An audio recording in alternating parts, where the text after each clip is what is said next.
My name is Arjun, and I come from a small village. My family didn't have much money. My father works as a farmer, and he earns just enough to buy food for us.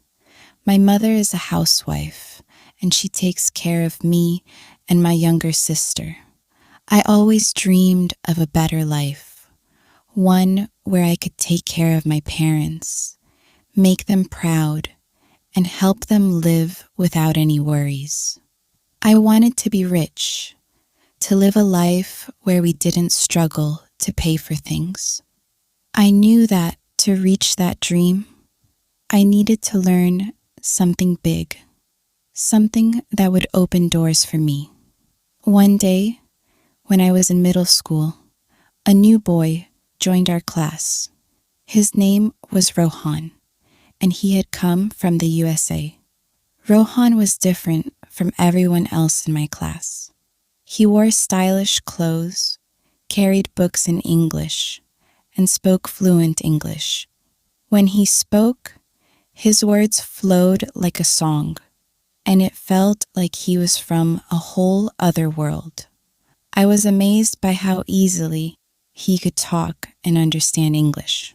Watching him, I started to feel a deep desire, a burning wish to be like him, confident, smart, and fluent in English. That night, I couldn't sleep. I kept imagining myself speaking English confidently. In my dreams, I was standing in front of a big crowd, giving speeches in perfect English, and everyone was cheering. But when I woke up, I remembered my reality. I couldn't even make a simple English sentence without making mistakes. At school, I would sit in the back of the classroom and try to listen carefully whenever Rohan spoke. I wanted to learn every word he used, but it wasn't easy. The more I tried, the more I realized how far I had to go. I felt ashamed of myself. My classmates would laugh when I tried to speak English because my accent was strange and my words sounded wrong. But no matter how hard it felt, I didn't want to give up. I wanted to learn, even if it took me a long time. One day, my teacher, Mrs. Singh, noticed that I was quieter than usual. After class, she called me to her desk and asked, "Arjun, is something bothering you?" I hesitated, but then told her how much I wanted to speak English fluently. I told her that I wanted to improve my English to have a better future, but I didn't know where to start. I was tired of people laughing at me, but I didn't want to stop dreaming. Mrs. Singh smiled warmly and said, "Arjun, learning English is just like learning any other skill. You don't become a master overnight. You have to start with the basics and build slowly. I will help you, but you must promise me one thing, that you won't give up." I followed Mrs. Singh's advice to start with the basics and build step by step. At first, I focused on reading simple English. Mrs. Singh gave me a children's storybook written in easy English. The sentences were short, and the words were not difficult, so I could understand most of it. I would read each story, one sentence at a time, and if I didn't understand a word, I looked it up in my small dictionary. I kept a notebook where I wrote down every new word I found with its meaning in my language. One of the hardest parts of learning English was remembering new words. Many times, I would learn a new word and then forget it the next day. Mrs. Singh gave me a tip for this. She said, "Arjun, if you use a new word in a sentence, it becomes easier to remember." So every evening, I would go through my notebook, pick a few words, and write sentences with them. For example, if I learned the word achieve, I would write, I want to achieve my goals and say it out loud. Using words in my own sentences helped me remember them, and slowly my vocabulary started to grow. One day, Mrs. Singh told me, "Arjun, listening is as important as speaking. You need to listen to English every day." She recommended I listen to English news or watch English videos on simple topics. At first, I could hardly understand anything, but I didn't give up. I would listen carefully, trying to catch any words I knew. Even if I understood only a few words, I felt like I was making progress. I also started listening to English songs and tried to follow the lyrics. Mrs. Singh told me that even if I didn't understand all the words, my brain was getting used to the sounds and rhythm of English. Pronunciation was another big challenge for me. Sometimes, when I tried to speak, my words didn't sound right, and my friends laughed at my accent. It made me feel small, but I remembered what Mrs. Singh had said. Fluency and correct pronunciation come with practice. Don't worry about your accent right now. To improve my pronunciation, I would listen to English speakers and try to repeat after them. I paid close attention to how they moved their mouth and how they said each word. Slowly, my pronunciation got a little better, and I stopped worrying so much about my accent. One trick that really helped me was learning common phrases instead of single words. For example, instead of just learning the word good, I would learn phrases like good morning, good job, or good luck. Learning phrases made it easier to remember words, and it helped me speak more naturally. Mrs. Singh explained that English speakers often use phrases instead of single words, so it's helpful to learn in chunks. I started practicing phrases like, "How are you?" "Thank you so much," and "Can you help me?" Soon, these phrases became automatic for me, and I didn't need to think before saying them. As my reading improved, Mrs. Singh encouraged me to try reading more challenging material. She gave me a simple English newspaper and told me to read one article every day. The articles had harder words, but I enjoyed the challenge. If I didn't understand a word, I would write it down in my notebook and look it up later. I noticed that the more I read, the easier it became to understand new words in context. Mrs. Singh explained that reading different types of material, stories, articles, and even English advertisements, it helps improve vocabulary and understanding faster than just memorizing words. One of the hardest things for me was speaking English out loud. I was scared of making mistakes, but Mrs. Singh said, "Mistakes are part of learning. Speak out loud, even if you're alone." So every morning, I would stand in front of the mirror and practice speaking to myself in English. I would introduce myself, talk about my day, or imagine having a conversation. At first, it felt strange, but over time, I grew more comfortable. Practicing in front of the mirror helped me gain confidence, and it felt like I was talking to a friend. There were days when I felt discouraged. I would try so hard, but sometimes I couldn't see any progress. I would think, why am I even doing this? Will I ever be fluent in English? But then I would remember my dream. I wanted to create a better life for my family, to have opportunities that would change our future. Whenever I felt like giving up, I reminded myself that this was just one small step on a long journey. I couldn't expect to reach my goal overnight, but if I took small steps every day, I would eventually get there. One day, Mrs. Singh gave me a book called The Power of Positive Thinking. She said, "This book will help you stay motivated and believe in yourself." I read one page every day and tried to understand its message. The book taught me that if I believed in myself and stayed positive, I could achieve anything. I also started reading other simple motivational books, which helped me stay focused and kept me motivated to practice English every day. I realized that learning English wasn't something I could do once in a while. It needed to be part of my daily routine. I set aside at least 1 hour every day for English practice.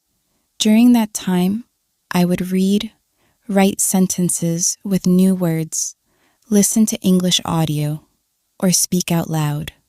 By dedicating this time daily, I could see slow but steady improvement. Mrs. Singh always said, "Consistency is the key to success," and I was beginning to understand what she meant. At school, some of my classmates still laughed at me when I made mistakes. It hurt, but I tried to remember why I was doing this. I wanted to change my life and give my family a better future. Mrs. Singh told me, "Arjun, ignore the laughter. They laugh because they don't understand your dreams. Focus on your goal, and one day they'll see your success." Her words gave me strength, and I started to feel proud of my journey, even if it wasn't perfect. One day, I met a friend named Amit, who also wanted to improve his English. We decided to practice together. Every day, we would spend time speaking to each other in English. Practicing with Amit made learning more fun, and we could correct each other's mistakes. Having a study partner kept me motivated, and it made the journey less lonely. Learning English was hard, and I often felt frustrated, but I kept telling myself every day I'm getting better, even if I can't see it yet. I learned to celebrate my small successes, like finishing a book or understanding a new word. I realized that learning is a journey, and I didn't have to be perfect all at once. Every small step was bringing me closer to my dream. I knew I was only beginning, but I had already come so far. My vocabulary was growing, my confidence was improving, and I was slowly becoming fluent. My dream of speaking English fluently was getting closer, and I felt a deep sense of pride and joy. As the days passed, I felt myself growing in confidence. I was learning more words, speaking better, and even beginning to understand English conversations. But there was still a long way to go. I wanted to sound natural, to be able to speak without stopping or stumbling. So I began to focus on a few new methods Mrs. Singh taught me. One day, Mrs. Singh suggested I try watching English movies or TV shows with subtitles. She explained, "When you hear native speakers, you'll learn how they really speak, how they express emotions, use body language, and react." I was excited but nervous. I chose a simple English cartoon to start with, something with easy words and clear pronunciation. At first, it was hard. I could only understand a few words here and there, but I didn't give up. I'd watch each episode twice, first with subtitles, then without. I noticed that hearing the same words over and over helped me remember them. Over time, I started to understand more. Watching movies and shows became fun, and it helped me with listening and pronunciation. I even picked up common phrases like, "What's up?" "No problem," and "I'm on my way." These little phrases added to my speaking style, and I felt like I was starting to sound more natural. One day, I decided to challenge myself by using English outside of practice. I went to a small shop in the village and decided to try speaking to the shopkeeper in English. I greeted him. "Hello, how are you today?" He looked surprised, but smiled and answered in Hindi. I continued, "I need some milk and bread, please." I could feel people around me watching, but I kept going. The shopkeeper handed me what I needed, and I thanked him, saying, "Thank you very much." After that day, I made it a habit to practice English in small ways like this: ordering food, greeting strangers, even asking for directions. These little moments built my confidence, and I felt proud that I was using my English skills in the real world. Sometimes I would make mistakes while speaking. For example, once I said, "He don't have a book," instead of, "He doesn't have a book." My friend corrected me, and I felt embarrassed, but Mrs. Singh encouraged me. She said, "Mistakes are proof that you're trying. Each mistake you make is a step forward." From then on, I kept a special notebook where I wrote down every mistake I made and the correct way to say it. This helped me avoid making the same mistakes again, and my grammar started improving as a result. I realized that if I wanted to speak correctly, I needed to understand English grammar better. Mrs. Singh recommended I start with the basics, understanding tenses present, past, and future, sentence structure, and parts of speech like nouns, verbs, adjectives, etc. She gave me simple exercises to practice each concept. For example, "I'm going to school." Present continuous, "I went to school yesterday." Dot past simple, "I will go to school tomorrow." Dot future simple. Each day, I practiced these sentences and gradually added more complex structures. As I understood the rules of English better, my confidence grew. Grammar helped me feel more secure when speaking, and my sentences started sounding more correct and natural. Once I had improved my reading skills, Mrs. Singh encouraged me to try reading books in English that I enjoyed. She said, "If you read things you're interested in, you'll learn faster because you'll want to keep reading." So I picked a simple novel, a story about a boy who dreamed big, just like me. Every evening, I would read a few pages and let myself get lost in the story. I was surprised at how much I could understand, and I enjoyed discovering new words. I would look up the meanings and add them to my vocabulary notebook. This way, reading became both a learning tool and a hobby. My love for reading grew, and it became one of the most enjoyable parts of my English journey. As my confidence grew, Mrs. Singh suggested I join an English speaking group. There was a small gathering every Saturday where people in the village practiced English together. At first, I was nervous. Speaking in front of people felt different from practicing alone or with friends. But I knew that if I wanted to improve, I needed to push myself out of my comfort zone. At the meetings, we would take turns speaking about different topics. Sometimes our dreams, other times current events. Each time, I challenged myself to speak clearly and confidently, even if I made mistakes. Being part of this group gave me a chance to practice, learn from others, and improve my public speaking skills. It was scary, but it was also thrilling to see my progress. One day, Mrs. Singh told me, if you want to sound like a native speaker, try learning some idioms and expressions. They make your speech sound more interesting. She gave me a list of common idioms, like break the ice, a blessing in disguise, and bite the bullet. Each day, I would pick one idiom, learn its meaning, and try to use it in a sentence. For example, if I was nervous before speaking, I would say, I need to bite the bullet and do this. Learning these expressions made my English sound more colorful and expressive, and I felt like I was connecting to the language in a deeper way.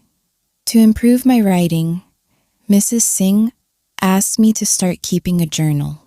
Every night, I would write a few lines about my day, my dreams, or anything on my mind. At first, I struggled to express myself, but with time, it became easier. I found that writing helped me organize my thoughts and practice new words and grammar structures. Each week, Mrs. Singh would read my journal and help me correct any mistakes. I was proud to see my writing improve, and it also helped me remember vocabulary and grammar better. Writing became another tool in my journey, helping me express myself confidently in English. Mrs. Singh then gave me a new challenge, preparing short speeches. She said, Arjun, speaking in front of others will build your confidence and fluency. I would choose a topic, write a few lines, and practice it over and over. I started with simple topics like my family, my favorite book, and my dream. At first, I would stumble and forget my lines, but with each practice, I got better. Eventually, I delivered my first full speech in front of the Saturday group. I was nervous, but everyone clapped and encouraged me. It was a proud moment, and it made me believe in myself even more. There were days when learning English felt like climbing a huge mountain. I would feel tired and wonder if I would ever become fluent. But whenever I felt like this, I reminded myself of my dream, to change my life, to help my family, to create opportunities. I remembered why I had started and how far I had come. I would tell myself, if I keep going, one day I'll look back and be proud of every step I took. Mrs. Singh also reminded me that learning English wasn't a race. She said, it's a journey, Arjun. Every small step brings you closer to your goal. Her words always lifted my spirit, and I stayed determined to keep moving forward, no matter how tough it got. As I gained more experience, Mrs. Singh encouraged me to practice speaking in front of larger groups. She said, Arjun, if you can speak confidently to strangers, you will no longer have any fear of speaking English. This was hard for me, but I accepted the challenge. I volunteered to speak at village events, giving small talks, and even leading discussions on topics like education and community progress. At first, my hands would shake and I would feel my heart pounding, but I kept going. Every time I spoke, my confidence grew. I would prepare my speech, practice in front of the mirror, and remember to speak slowly and clearly. I found that people listened to me, encouraged me, and cheered for me. Soon, English felt as comfortable as my own language, and I realized that speaking publicly was a powerful way to build fluency. Learning English was no longer something I did only when I felt motivated. It became a part of my daily routine. I would wake up, practice speaking in front of the mirror, read a book, and listen to English audio as I did chores. Mrs. Singh taught me that consistency was key. She said, just like water shapes a rock over time, daily practice shapes your skills. To keep myself on track, I created a timetable that included reading, speaking, listening, and writing exercises. I didn't wait for motivation. I created discipline. Even if I felt tired, I would do something small, like reviewing vocabulary or reading a few pages. Over time, this routine strengthened my commitment and made learning English a natural part of my life. To make English feel even more natural, I began using it in everyday tasks. When I went to the market, I would silently describe everything I saw in English. When I helped my family with farm work, I would name every tool and task in English. Mrs. Singh encouraged this, explaining, "The more you use English, the more it becomes part of your thinking." I even taught some basic English phrases to my family members. It felt amazing to be able to share my knowledge with them. This practice helped me remember words better and strengthened my ability to think in English. Mrs. Singh also recommended that I keep a journal in English, writing down my thoughts, dreams, and daily experiences. She told me, a journal is like a conversation with yourself. It helps you express feelings and builds confidence in writing. Every night, I would write a few lines about my day. At first, it was hard to find the right words, but gradually, it became easier. Writing daily helped me expand my vocabulary, organize my thoughts, and remember new words and grammar. I would look back on my old entries and see how much I had improved. Seeing my progress on paper gave me a sense of achievement and motivated me to keep pushing forward. Mrs. Singh taught me the power of goal setting. She said, "Arjun, if you have a clear vision, you'll know where to focus." I set a long-term goal of becoming fluent in English, but I also broke it down into smaller steps. I created weekly goals, like learning 20 new words, finishing a chapter of a book, or delivering a short speech. Each time I achieved a small goal, I rewarded myself with something simple, like a treat or a break. These small steps made the bigger journey less overwhelming. Over time, I realized that each step, no matter how small, was bringing me closer to my dreams. To truly understand English, Mrs. Singh suggested learning about English-speaking cultures. She explained that understanding their way of life, idioms, and traditions would make me more comfortable with the language. I began reading about life in countries like the United States, the UK, and Australia. I watched documentaries and learned about their festivals, food, and traditions. This immersion helped me understand not just the language, but the culture behind it. I began using phrases and expressions that are commonly used by native speakers. Understanding culture made English feel more relatable and helped me connect with the language on a deeper level. Mrs. Singh encouraged me to read the stories of people who had learned English as a second language and achieved great success. I found stories of individuals who came from small towns, learned English, and went on to become successful teachers, writers, and even business leaders. One story in particular inspired me. A young man from a rural area who struggled to learn English, but eventually became a motivational speaker. Reading these stories made me realize that if they could overcome their challenges, I could too. Their journeys became my motivation, reminding me that success was possible if I stayed determined. As I progressed, Mrs. Singh introduced me to the idea of thinking in English. She explained, if you can train your mind to think in English, speaking will become natural.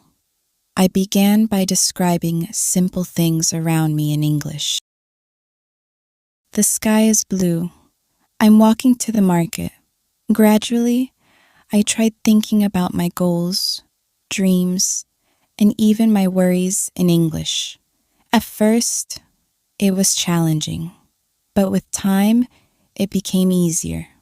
Thinking in English helped me respond faster during conversations and made the language feel like a part of me. There were days when I felt discouraged, days when I thought I would never be good enough. But I learned to celebrate even the smallest wins. Mrs. Singh would remind me, Arjun, look at how far you've come. Don't focus on what's left. Celebrate every step. I would celebrate when I learned a new word, completed a book, or delivered a speech. These small celebrations kept me motivated and reminded me of my progress. Positive thinking became a habit, and I learned to see every challenge as an opportunity to grow. Years of dedication, discipline, and hard work had transformed me. I could now speak, read, write, and understand English with ease. My confidence soared. No longer was I the boy who hid from English. I had become someone who could communicate with the world. When I spoke English, I felt a sense of pride and accomplishment. I was now able to apply for better jobs, communicate with people from different parts of the world, and even help others in my village who wanted to learn English. My dream was to lift my family out of poverty, and now I had the tool to do it. After mastering English, I felt a calling to help others who were struggling like I once was. I began organizing free English classes in my village, sharing the methods I had learned from Mrs. Singh. I taught my fellow villagers that learning English was not impossible. It only took time, patience, and a strong will. Seeing others progress gave me a new sense of purpose. I realized that learning English wasn't just about me. It was about giving back to my community and helping others achieve their dreams. To everyone reading my story, I want you to know that learning English can change your life.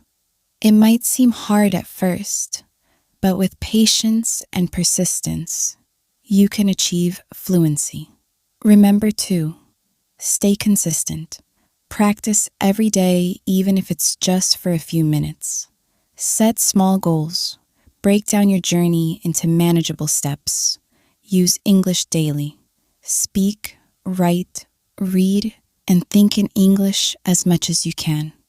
Learn from mistakes. Every mistake is a lesson. Don't let them discourage you. Stay positive and celebrate wins. Recognize your progress, no matter how small. Today, I'm proud to say that I didn't let poverty or lack of resources hold me back. I took every opportunity to grow, learned from my failures, and stayed focused on my dreams. Now I stand here, confident and capable, ready to face the world and fulfill my dreams. Learning English taught me that anything is possible if you believe in yourself and never give up. And remember, your journey is unique. Embrace it, and one day you'll look back and be proud of every step you took. Hi everyone. Today I have a massive vocabulary video for you. I've put together a few of my videos which all relate to everyday life. This video contains more than 300 words, most of which are nouns that practically all native speakers know, but that English learners often don't learn unless they live in an English-speaking country. For a while, it has bedroom words, bathroom words, kitchen words, garden words, vocabulary for tools, and a few other things. I hope you enjoy it. Maybe he likes the microphone. Hi everyone. Welcome back to Easy English Academy. In this video, we're going to look at some household vocabulary. Some of these words are quite basic, but some of them are relatively advanced. They're words that all native speakers know, but that non-native speakers often only learn if they've lived in an English-speaking country for a long time. My mom has very kindly agreed to help me again with the filming, and if you'd like to say hi to her, you can do so in the comments section. Okay, so we're going to start in the bedroom. Here we have a bed. I'm sure you know the word bed, but you might not know the parts of the bed. This here is the bed frame. So the part that you put the mattress on is the bed frame. This here is the mattress. On top of the mattress, we have a bed cover. Some people would call this a quilt, but I'd call this a bed cover. Under that, we have some blankets. These are blankets. And then we have some sheets. This is the top sheet.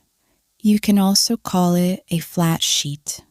And then on the mattress, we have a fitted sheet. It's called a fitted sheet because it fits onto the mattress. Here we have some pillows. Be careful. Some people get these mixed up. So this is a pillow, and this is a cushion. A cushion is something that's normally decorative. You might have cushions in your lounge room and also in other parts of the house. A pillow is something that you sleep on, where you put your head. What else? Oh yes, this on top of the pillow is called a pillow slip. In Australia, pillows are normally rectangular. Where I lived in Europe, normally they had square pillows, and it took me a long time to adapt.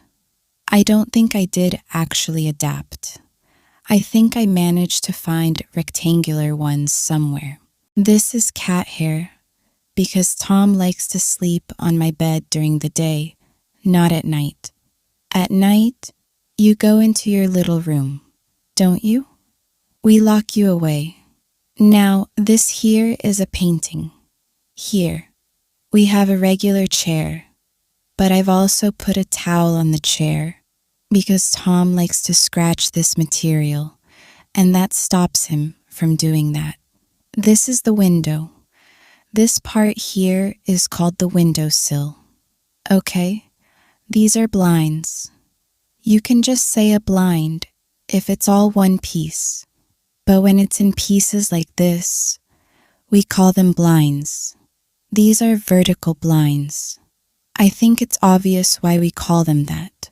Now this thing here is a bedside table. Bedside tables don't always look like this. They don't always have a drawer, for example. But if you have a small table next to a bed, it's called a bedside table. This is a drawer. Like I said, be careful, because in British English, we don't pronounce the EE at the end. We just say draw. Here, we have my glasses and the glasses case. This is a glasses case. Here, we have a little cloth, any little piece of material that you use to clean something is usually called a cloth. Here we have a clock. This is an alarm clock. I don't like to use my phone. I know lots of people use their phones, but I don't like having my phone in my room at night, so I use an old-fashioned alarm clock. Here we have some tissues, and this is a lamp. The part on the top here, this part just here, is called the lampshade. Here we have a light switch. Here we have some pictures, and this part on the outside is called a frame, or a picture frame, if you want to be specific. And here we have my very sexy winter dressing gown. This here is a door. I'm sure you know the word door, but here's some more vocabulary related to doors. The part on the outside is called the door frame. This thing here is a doorknob. Yes, the K in knob is silent, and these things here are the hinges. 1 hinge, 2 hinges. Down here, we have some cables. You can also call these cords. So here is the cord from the computer, and this long one here is an extension cord. You can also call it an extension cable. And the thing joining them is called this piece of plastic here, is called a double adapter. This here is my computer desk. Here, we have some earphones. This is a keyboard. That's the computer. That's not just the screen. The computer is all in there. This is a mouse, and we often put a mouse on a mouse pad. This is a mouse pad, and here we have a coaster. A coaster is something that you can put a drink on. This is another chair. Again, I'm sure you know the word chair, but this is an office chair. Office chairs don't all look the same, but generally, they have a comfortable seat. Normally, they spin, and they're usually on wheels, so you can have lots of fun in long hallways. Here, we have a cork board. It's called a cork board because this material here is cork. A cork is also the thing that goes in the top of a wine bottle because traditionally, at least, those are made of cork. On the cork board, we have some pins. This here is called a push pin. This is called a thumbtack. It's called a thumbtack because normally we use our thumbs to push them in. And down here, we have some weights. If you want to get big, strong arms like me, you can lift some weights. This behind me is the wardrobe. You could also call this a cupboard or cupboards, but the word cupboard is a bit more general. For example, you have cupboards normally in the kitchen and sometimes also in the bathroom. A wardrobe normally just has things like clothes and shoes. How are you going, Tom? Having a nice day? Now we are in the kitchen. This here is a microwave. Ours is quite an old microwave. How long have you had this? About 30 years? Yes. Oh, I didn't mention this before. This isn't my house. This is my parents' house. Okay, so that's the microwave. Here, we have some paper towels, and this is the stove. You could also call this a cooktop. This is an electric cooktop, but some people have gas cooktops or gas stoves. This at the top is the range hood. Over here, we have some utensils.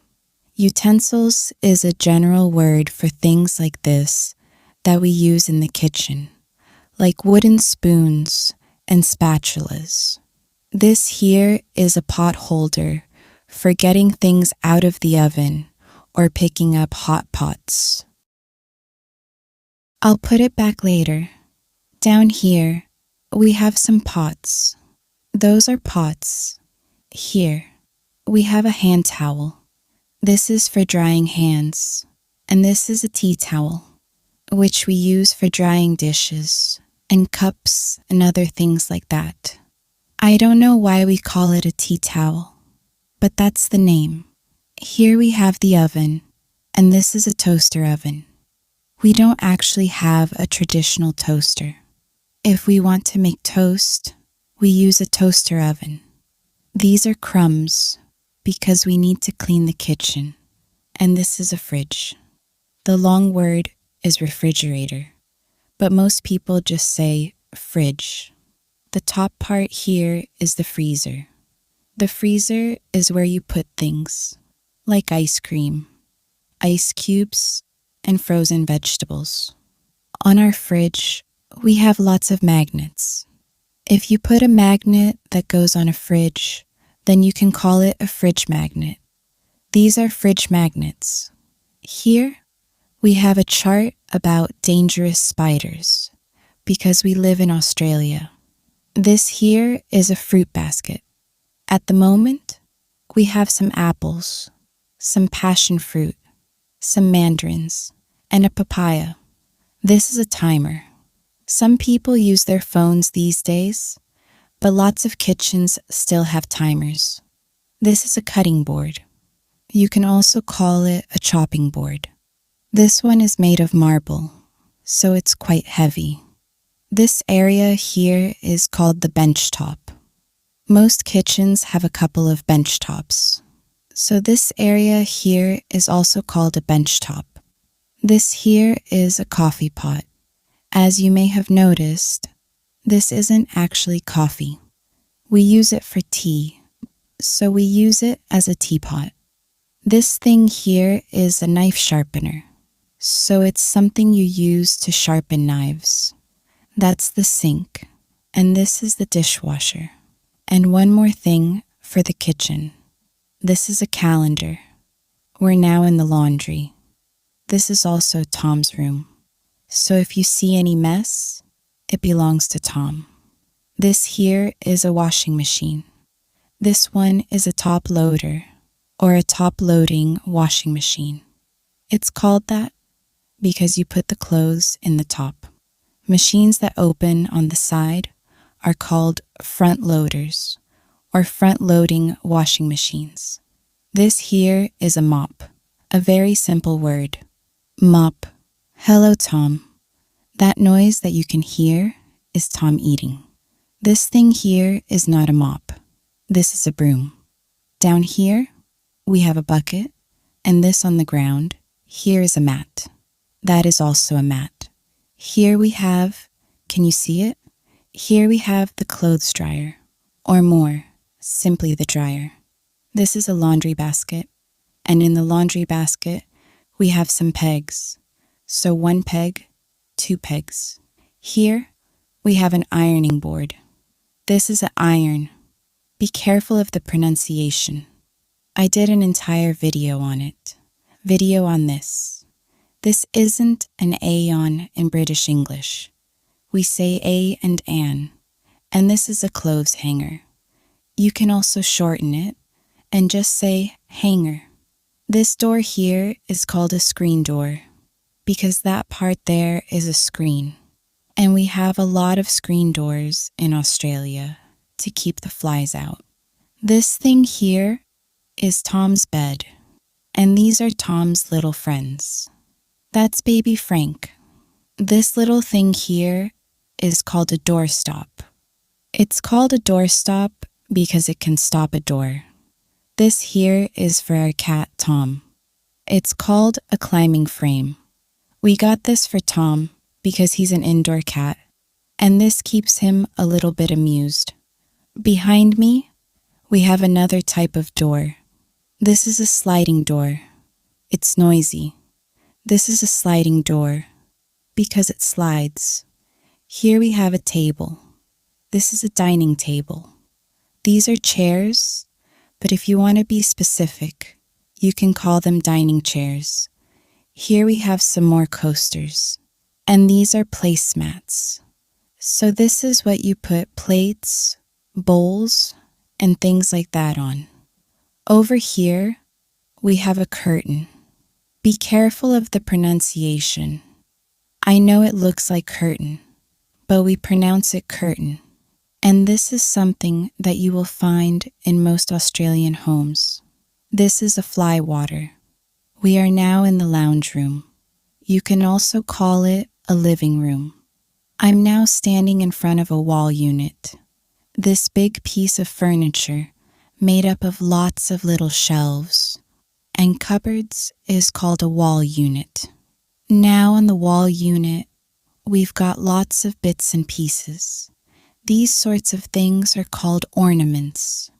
You can also call them knickknacks. Generally speaking, a knickknack is something that's perhaps a little cheaper, and an ornament is often a little bit more expensive or a bit classier. You can use them interchangeably, but normally people use them like that.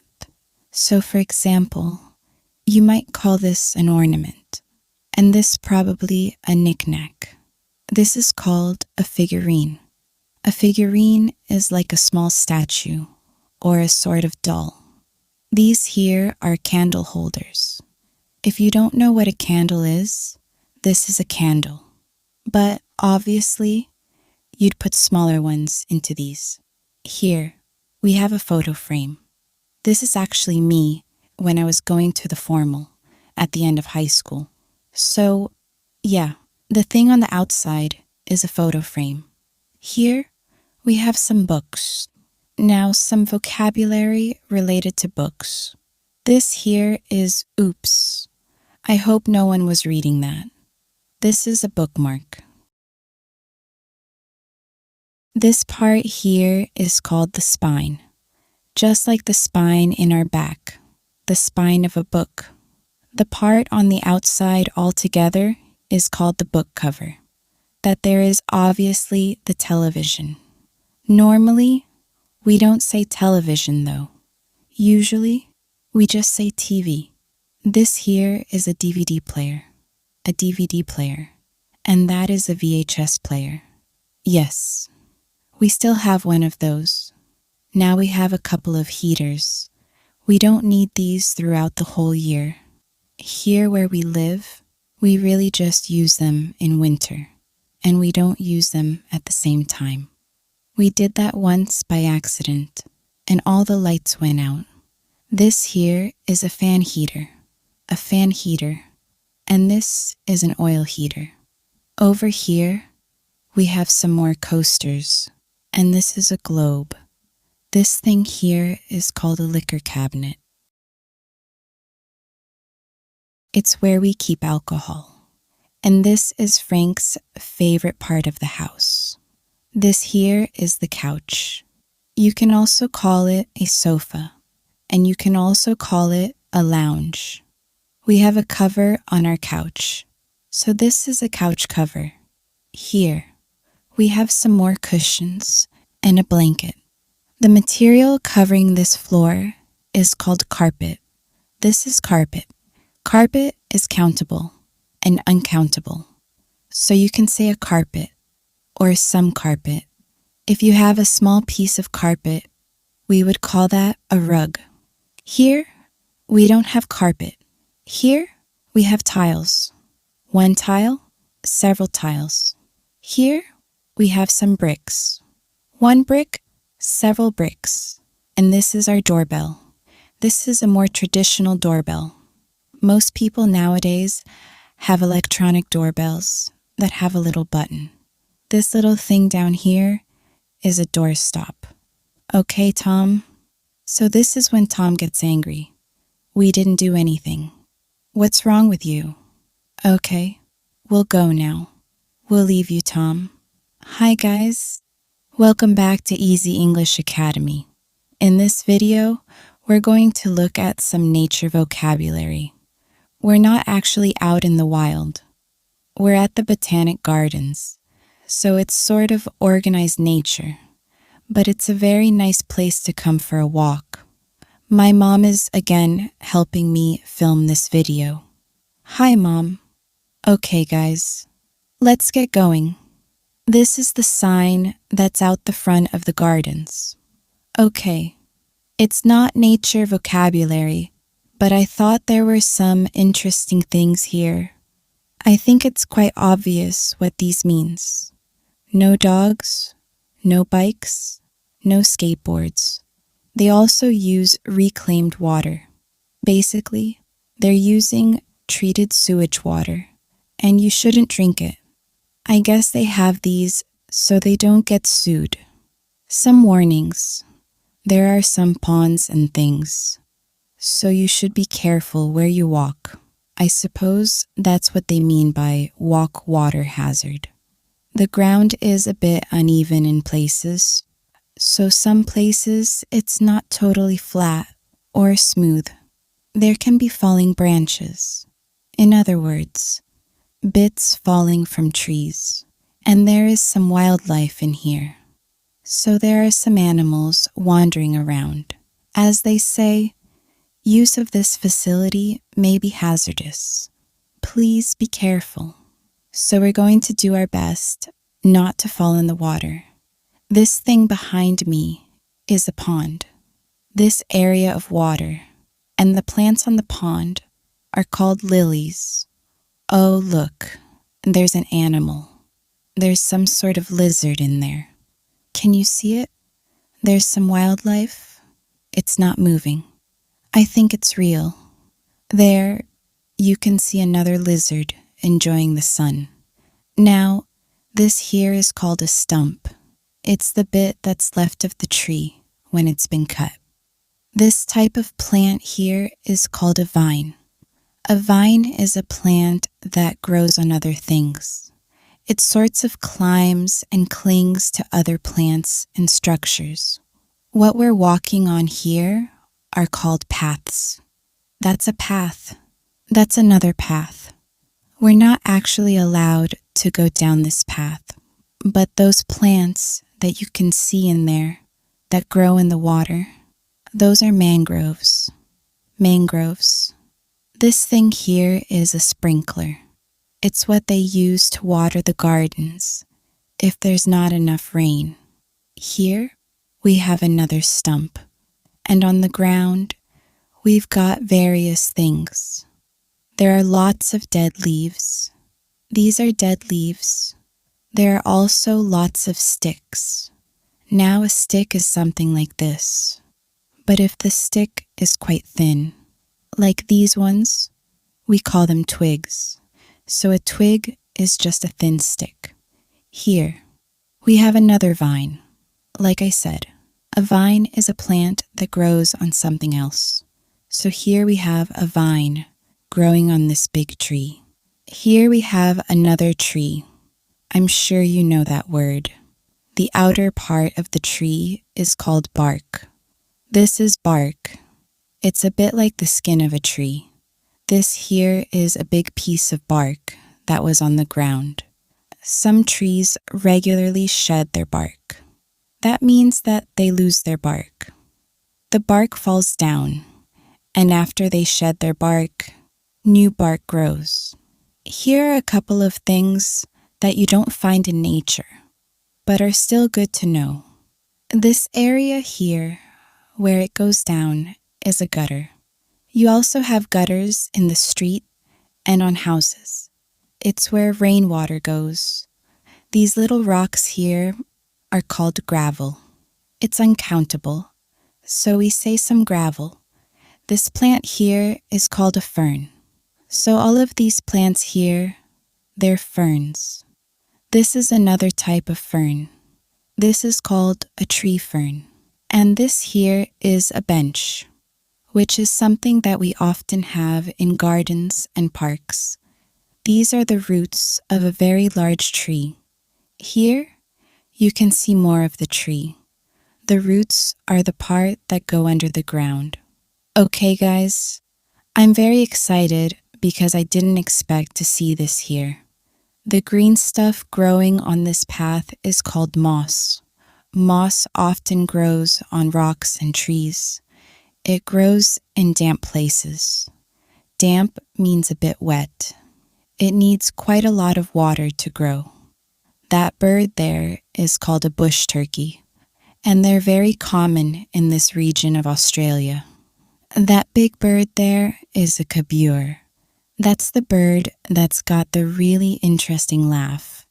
Here we have another tree. Here we have a towel.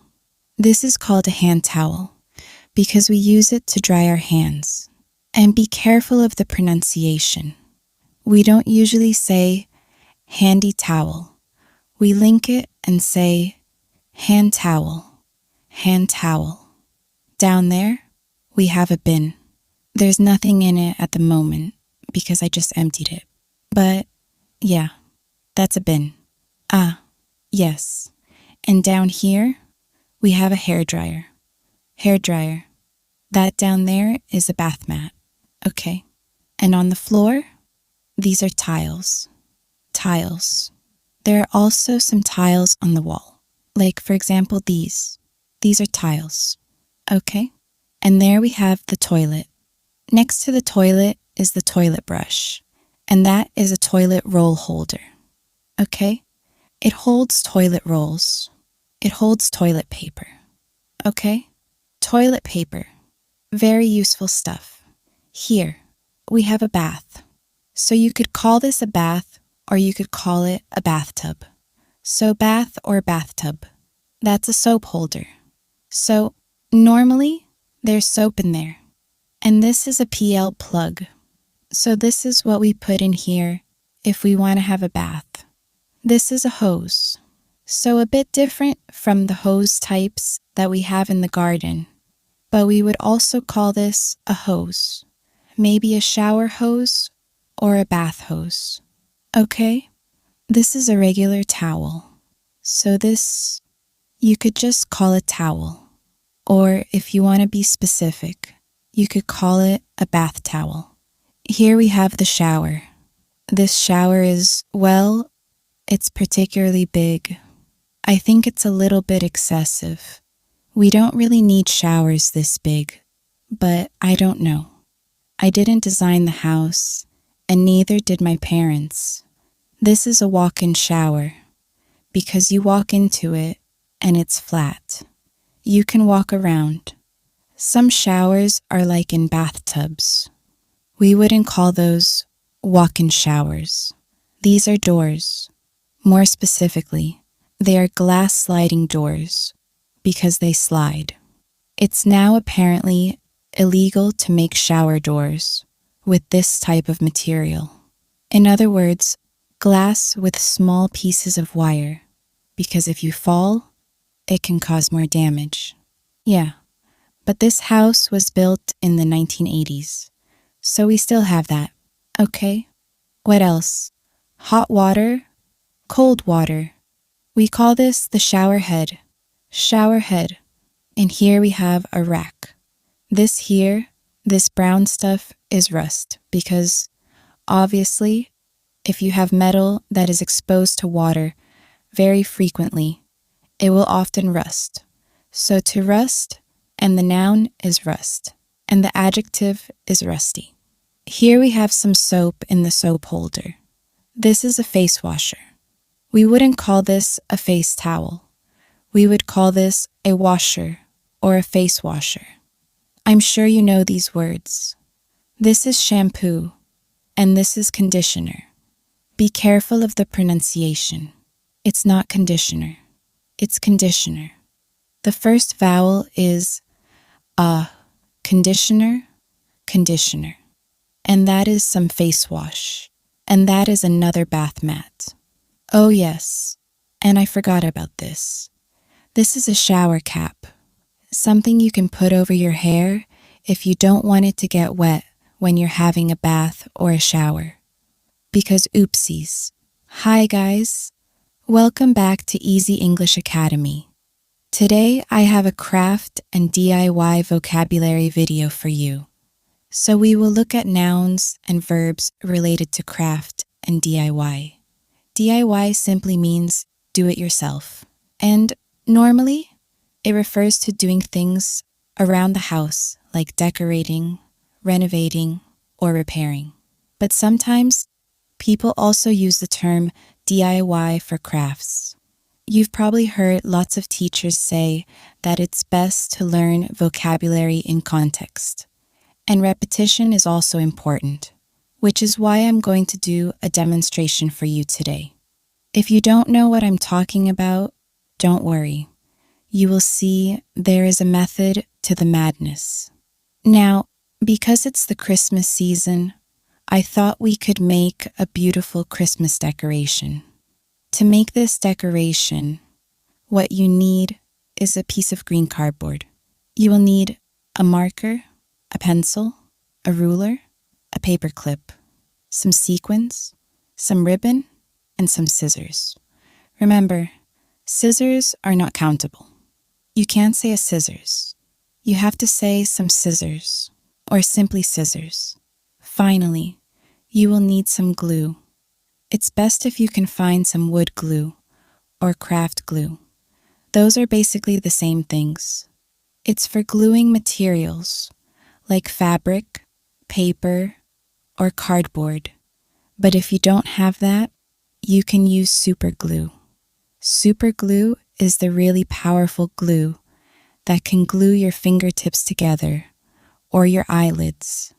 I don't know why you would have it near your eyes, but it's good to know the risks. I'm sure it's happened. Okay, so let's get started. You need to get your cardboard and draw the shape of a Christmas tree. It will be easier if you use a ruler. Once you've drawn the shape of your Christmas tree, you need to get your scissors and cut it out. Cut out, okay? Oh, shoot. I forgot the little thing. What's that called? Anyway, you know what I mean. This bit here. So we'll get one of these, a piece of another piece of cardboard. Cut it now, and we'll get some sticky tape and stick it to that. Okay, there we go. That's better.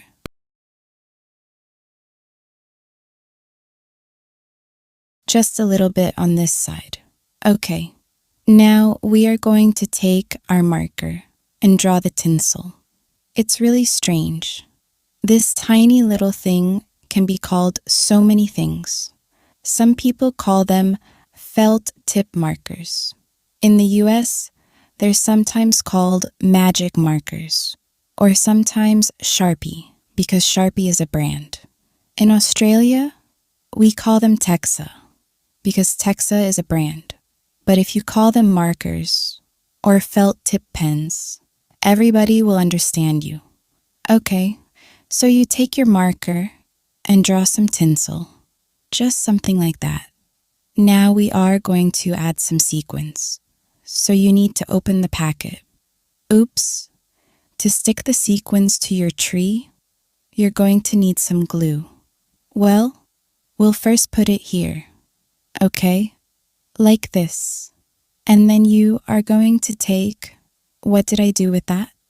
Oh yes, a toothpick. And you're going to put some glue onto the tree, just like that. Little dots, where we can then put the sequins on. Okay? Once you've put the glue on, you can add your sequins. I hope they stick. Yes. Life is sometimes kind. Oh, doesn't that look pretty? Right. So you'll have something that looks like that. Just gorgeous. Now, of course, we need something to attach it to the tree because this is a Christmas tree decoration. What you can do is get a paper clip and then bend it. To bend means to do something like this. Go like that. So we're going to bend the paper clip to make something and that will allow us to attach it to the tree. We need to put a little hole in here. Oops. Be careful of your fingers. Pencil. Okay, there we go. That is a bit. I think it would be much better if we use some ribbon. Okay? So we take out the paper clip.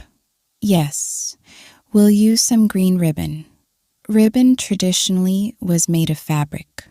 So it would traditionally be something like this. But nowadays, ribbon is often made of plastic and things like that. Okay, so we'll take some ribbon, probably enough. Once you have it through the hole, oops, they're falling off. I'll fix that later. You can then tie a knot. We need to do a double knot if it's going to stay. So we have the single knot, and then we can do a double knot. There we go. That is much better. If you don't have any ribbon, you can use string. This is string. When string starts to get a bit thick, we no longer call it string. We start to call it rope.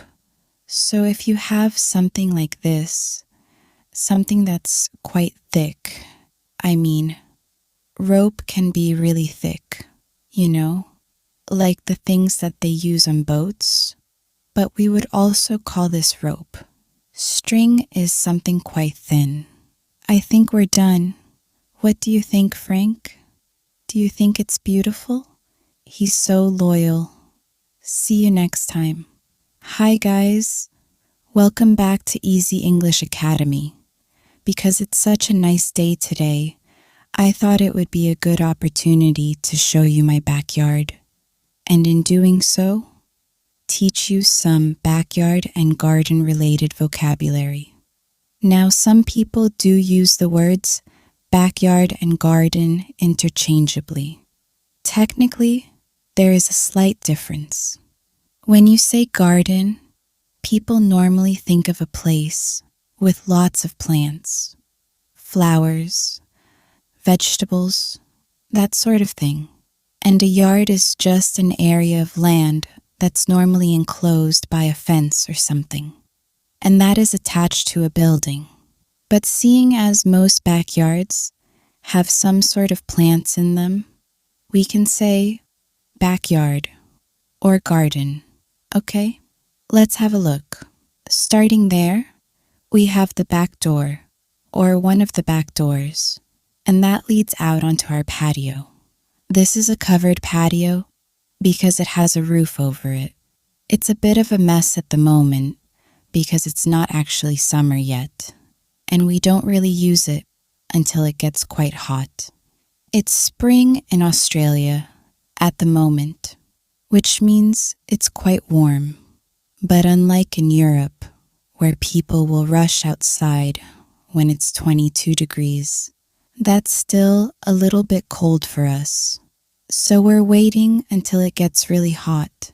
In a couple of months, I'll show you what it looks like when we set it up nicely and sit outside here for cocktails. Along here, you see a fence with vines on it. And just there, you see some wind chimes. I made this in school when I was younger. I thought it was very artistic. But yeah, we think lots of interesting things when we're teenagers. Now here, we have more plants. Unfortunately, I don't know their names, but I do know that that is a palm tree. We actually have 3 palm trees in our garden. Now in the corner there, we used to have a fish pond, but it was becoming a bit too much work, and there was only 1 fish left. We had 3 to begin with, but after a while, we just had 1 rather large fish. There with the water, it isn't exactly a fountain. We would just call this a water feature, and next to it is a lamp. There, we have a statue. This door here is our laundry door, so it's our other back door. And next to that, you can see our hot water heater. That there is our shed, which is where we keep tools, our lawn mower, and other things for the house and garden.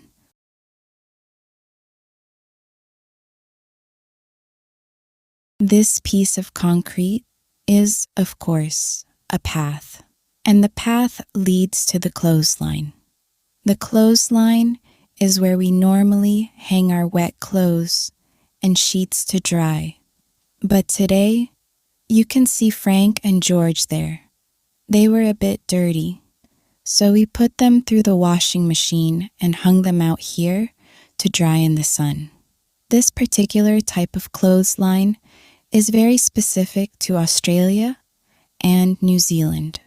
It was invented in Australia I think, about 100 years ago, and it's called a Hills hoist.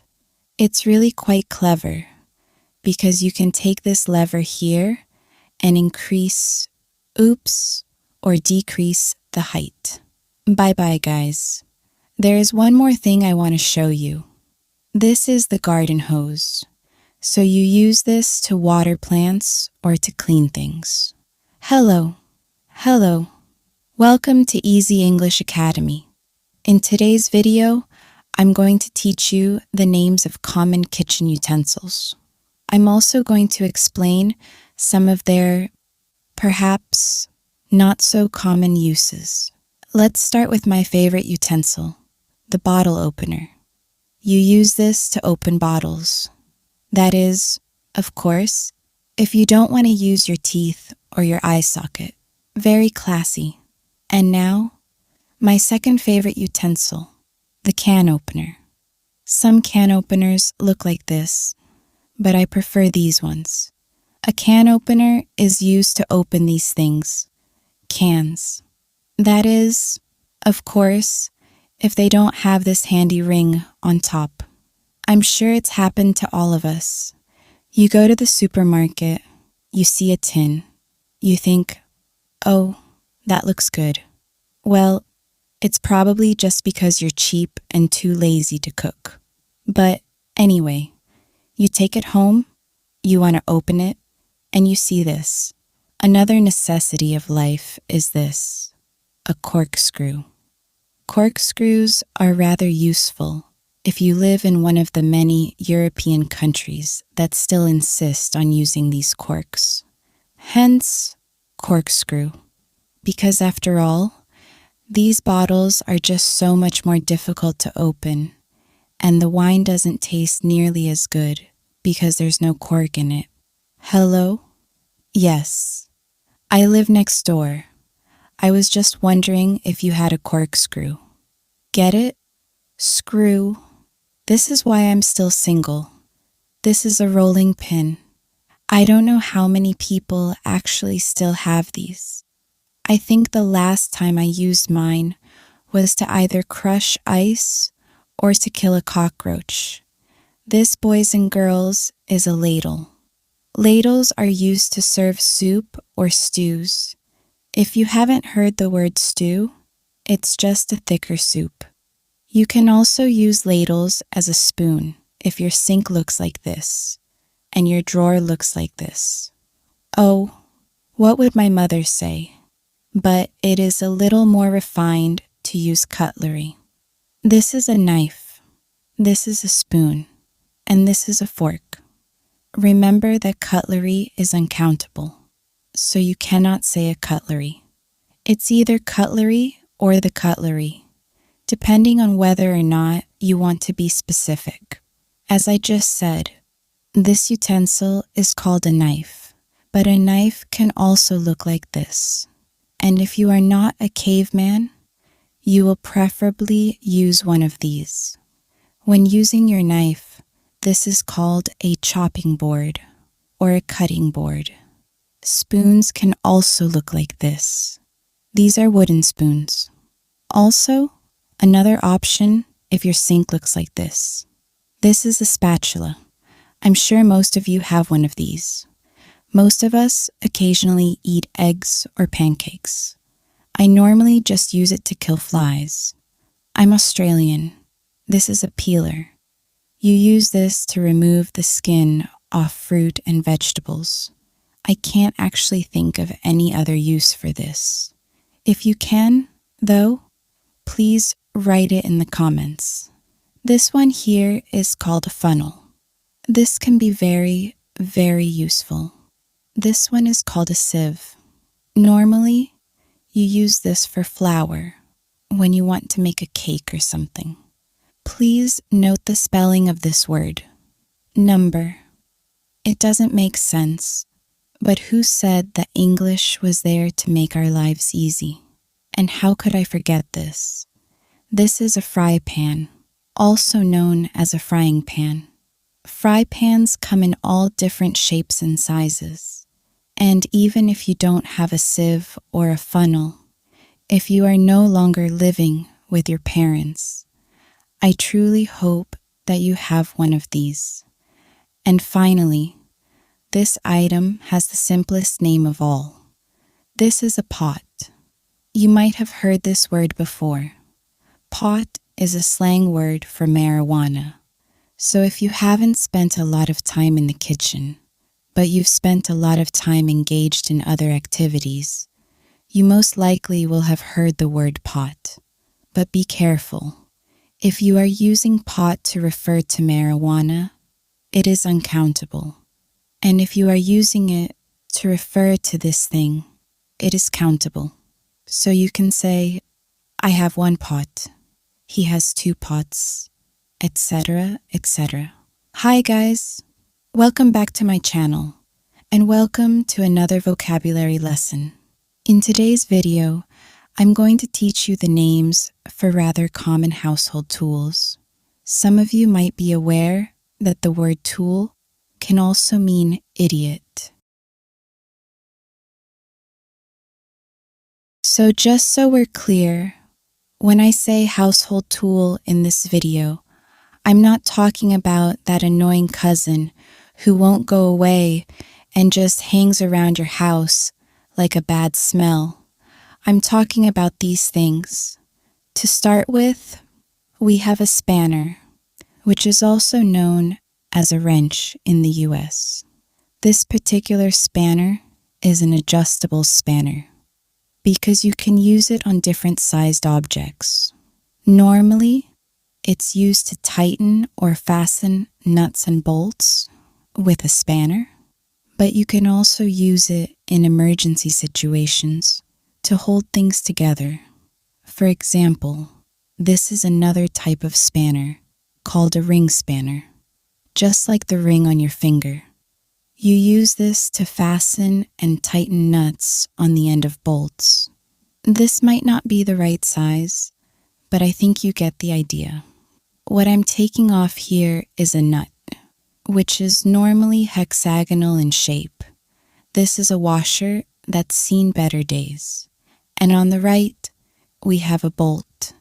This is a regular spanner, but like the ring spanner, it comes in all different shapes and sizes. How exciting. Next, we have a pair of pliers, which you can use to hold on to things and twist. Like your brother's nose, for example. It can also be useful in emergency situations. If you've ever bought furniture at IKEA, you probably have a few of these. These are Allen keys used to tighten nuts and screws. Speaking of screws, here is a screwdriver. This is a flat-headed screwdriver for those common screws with an indented line or a slot on top. I don't think this one is the right size. I clearly wasn't meant to be a builder. It's always nice to know when you haven't missed your true calling. This one here is a Phillips head screwdriver used with Phillips head screws. That sounds oddly like a sexual position, doesn't it? This is an electric drill. I can feel the vibrations already. You use this to make holes in things. But for body piercing, I recommend going to a professional piercer. These are drill bits if you want to change the size of your holes. If you're very young or Amish, you might not have seen one of these before. This is a hand drill. It works like an electric drill, but you use your hand instead of electricity. This is a tomahawk. Although it looks very similar to an axe, you can use it just like an axe for cutting off fingers or cutting down your neighbor's tree. This is a chisel. Seeing as they've been around for thousands of years, I probably don't need to explain what you use it for. Normally, you use it with one of these, a hand hammer, but I'd better not do that on my mother's dining room table. Here we have a mallet, a bit like a hammer, but you use it for big, serious tasks, like driving tent pegs, or if you're feeling particularly vengeful, your ex-boyfriend's presence. This is a saw. This is a wood saw, as you can imagine, used for cutting wood. If you want to cut metal, you need a hacksaw, which you often see in movies hidden in the birthday cakes of prisoners wanting to escape. This is a scraper, used to remove wallpaper or paint. And here we have a tape measure. This tape measure has a small spirit level on the top. A spirit level is used to check if a surface is horizontal. This is a bigger spirit level. It's called a spirit level because the liquid inside is normally a type of alcohol. Don't you like the sound of that? That's it for today, guys. If you enjoyed the video, please don't forget to click on the thumbs up. If you have any questions or requests for other videos, please don't hesitate to write them in the comments down below.